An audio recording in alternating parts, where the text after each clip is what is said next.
We've already heard the claims that giants once lived among human beings.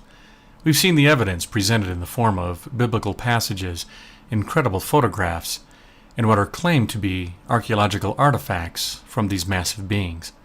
But rather than take all of this at face value, let's explore more deeply what's been offered and see if there really is any evidence of an ancient race of human giants, and, more importantly, if human giants the size claimed for them is physically possible.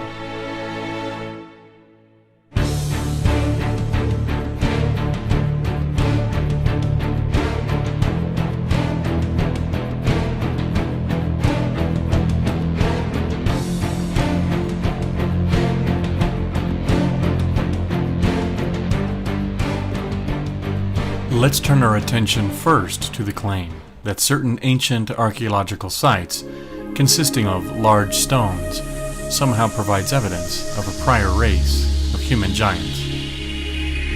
The spiral-shaped Gilgal Rephaim is situated in the Golan Heights 50 miles from Damascus. Constructed from an estimated 40,000 tons of loose rocks, it is remarkably reminiscent of Stonehenge. Both have been dated at around 5,000 years old and have similar megalithic stones. And like Stonehenge, Gilgal is also said to be associated with giants. Only in this case, there's biblical text which seems to support the claim.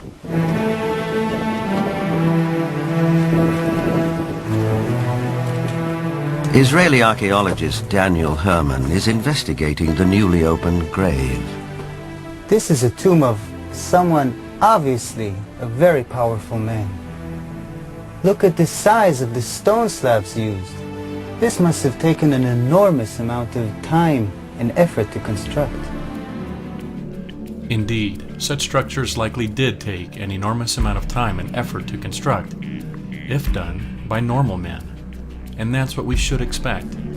Were giants to have been responsible for such monuments, construction would have lasted a few days, or weeks at best.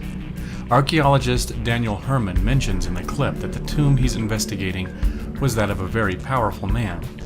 But powerful needn't mean physically large or strong. Powerful here likely refers to political strength. Yielding political strength in the ancient world often came with the benefits of a large and impressive tomb. Indeed, most common people couldn't afford tombs at all, and so such structures are relatively rare.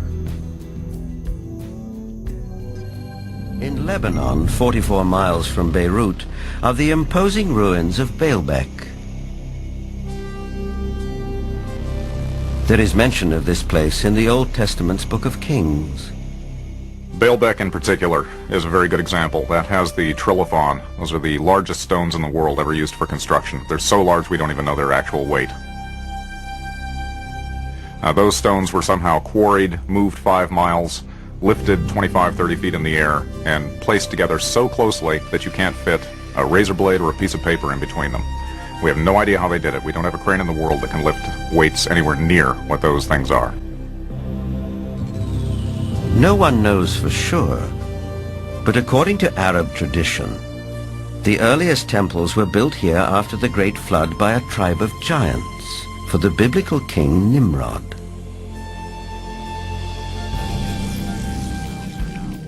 If you don't know how much something weighs, how can you then comment that modern humans lack the technology to lift it? However, it is known that the 3 Baalbek stones, there are only 3 at the site, one remains in a nearby quarry, unmoved, weigh approximately 800 tons each. One of the world's largest cranes is the Tyson in China, and it is capable of lifting 20,000 tons. While stones the size as those at Baalbek are impressive, we certainly have the technology today to move them, and we have good ideas for how such structures were in fact built. Science doesn't merely read old tales and believe everything written there. Science works with facts and what is physically possible. There are various ideas for how stones such as these were quarried and moved, and none of them involve giants, aliens, or technicians from lost continents. At these sites, we find discarded tools, pottery, and utensils. All of these artifacts are in proportion with those used by normal-sized human beings.